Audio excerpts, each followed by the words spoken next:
vamos a hacer un repaso de ganadores emblemáticos del Premio Nobel de la Paz. Empezando, vamos a ir en orden cronológico, Martin Luther King Jr., 1964, estamos hablando de un pastor que creció en uno de los estados segregados de los Estados Unidos, donde efectivamente los afroamericanos tenían menos derechos que los blancos, no podían votar, no podían usar en algunas ciudades los mismos colectivos, los mismos baños. En ese estado de segregación justamente se vivía hasta avanzados los años 60, y Luther King fue un luchador por el derecho de mínima a vivir en igualdad de condiciones de las personas afroamericanas, de las personas afrodescendientes, y fue clave esa lucha para que efectivamente muchas de estas demandas fueran recogidas por el gobierno federal, sobre todo a partir de la sanción de la ley de los derechos civiles, que consagra los derechos civiles en la Constitución de los Estados Unidos. Un Luther King que, como otros también figuras destacadas, termina con un final trágico, como fue su asesinato en el año 68. En el 79, la Madre Teresa de Calcuta, esta también monja nacida en Skopje, en una familia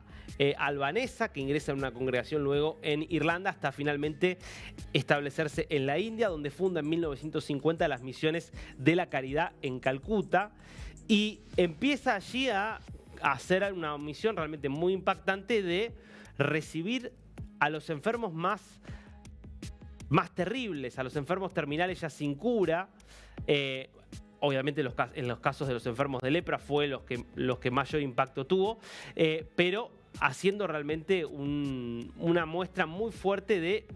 esa entrega abnegada en nombre de la caridad cristiana que caracterizó a María Teresa de Calcuta, más allá de polémicas respecto de la forma, de cómo eran estos centros, de si había acceso a analgésicos o no, y un montón de cuestiones que han sido discutidos acerca del legado de María Teresa de Calcuta, pero lo que no se puede discutir es la entrega a una misión efectivamente de darle cierta amor, contención y espiritualidad a las personas que más estaban sufriendo, ¿no? En 1997 murió María Teresa de Calcuta, después de ya haberse convertido en una figura absolutamente global y universal, asociada directamente a la paz o a cuestiones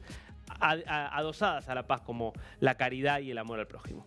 El Dalai Lama gana el Premio Nobel de la Paz en 1989. Estamos hablando de Tenzin Gyatso, que es el 14º Dalai Lama, como saben, líder espiritual y político del Tíbet, monje tibetano que vive en el exilio desde 1959, luego de que China, bajo obviamente el régimen comunista de Mao Zedong, redoblara la presión y la represión sobre los monjes tibetanos y anulara en los hechos cualquier viso de autonomía del Tíbet. Vive desde entonces en la India, hoy ya con 90 años que cumplió este 2025, el Dalai Lama sigue siendo una figura de referencia de la resistencia pacífica a una dictadura opresiva como es la de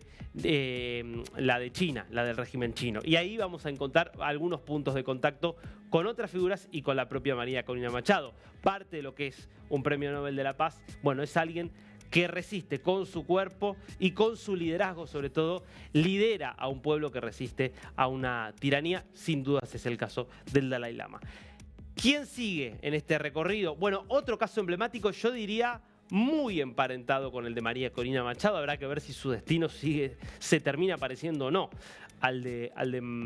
María Corina Machado, que es el de Aung San Suu Kyi, líder absoluta de Birmania, referencia absoluta de Birmania, también llamado Myanmar, hija de un héroe de la independencia birmana en 1947, que había crecido y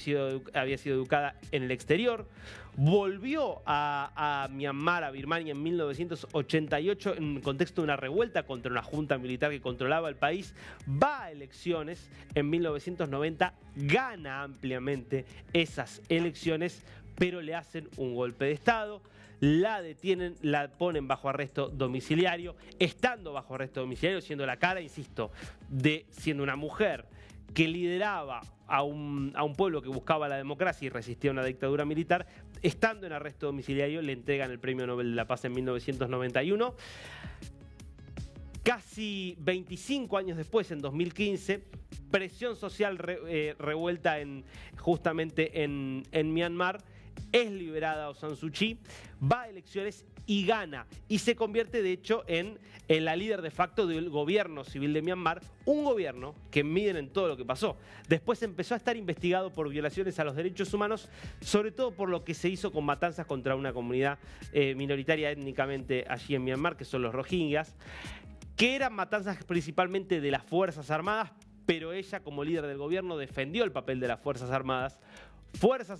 que en el 2021 le hacen un golpe de Estado, derrocan a su gobierno, la ponen presa y después la condenarían a más de 30 años de cárcel. Es decir, una historia de alguien que había logrado vencer a la tiranía, en medio de las polémicas trató de sostener un gobierno y otra vez esas fuerzas militares la volvieron de alguna forma a encerrar. Nelson Mandela, 1993, obviamente otro emblema absoluto de la resistencia no violenta ante un régimen autoritario, el líder absoluto del Congreso Nacional Africano, impulsor de la lucha contra el modelo del apartheid, que como sabemos tuvo toda una etapa como guerrillero, como defensor de la lucha armada, vivió más de 30 años en la cárcel, hasta que, estando preso, hace un cambio absoluto y se convence de que la única vía era la resistencia no violenta, que había que dejar las armas, que había que dejar de lado todo lo que implicara la violencia y apostar a una resistencia pacífica, siguiendo obviamente el ejemplo, en este caso, de Mahatma Gandhi. Y efectivamente ese movimiento empieza a crecer hasta que finalmente es liberado, van a las primeras elecciones libres ya fuera del régimen del apartheid, y esas elecciones terminan con Mandela convirtiéndose en el primer presidente negro en el año 94. Él gana en rigor el apartheid con de Klerk, que fue el último presidente del apartheid y es quien negocia justamente con el Congreso Nacional Africano las posibilidades y la perspectiva de salir de ese sistema y de pasar a un régimen democrático como el que trató de construir Mandela. Hoy Sudáfrica tiene varios problemas, entre otras cosas, cacerías contra los blancos, que también están pasando hoy, sobre todo contra algunos granjeros. Esto también está pasando, hay que decirlo, en esta Sudáfrica de hoy. Bueno, parte de los vaivenes de la historia. Y el último caso que traemos a colación es el de Shimon Peres. En rigor es un premio Nobel compartido entre Shimon Peres y Yasser Arafat, el histórico líder de la Organización para la Liberación Palestina, y Yitzhak Rabin, el primer ministro entonces de Israel, que luego sería asesinado. Digo, parte de estas historias trágicas. Estamos hablando de el principal, sobre todo Shimon Peres, el principal impulsor de una solución pacífica al conflicto con los palestinos desde la perspectiva israelí, y es alguien que impulsa justamente las negociaciones, a pesar de que un sector muy importante del liderazgo palestino se había inclinado durante años por el terrorismo. Él insiste en esta vía, convence a Rabin de ir por esa vía y logran convencerlo a Arafat de que se siente a negociar en los famosos acuerdos de Oslo, justamente esta ciudad que es el epicentro del Nobel de la Paz. ¿Cómo termina esa historia? Bueno, Arafat nunca se comprometió de verdad con la paz y a la izquierda de Arafat jamás crecía como organización terrorista, bloqueando en los hechos cualquier perspectiva de una salida negociada. Y como te contaba, un nacionalista de extrema derecha israelí mataría, asesinaría a Rabin, al primer ministro que junto con Pérez lleva adelante este proceso. 2 años después ya sabemos en qué estado está hoy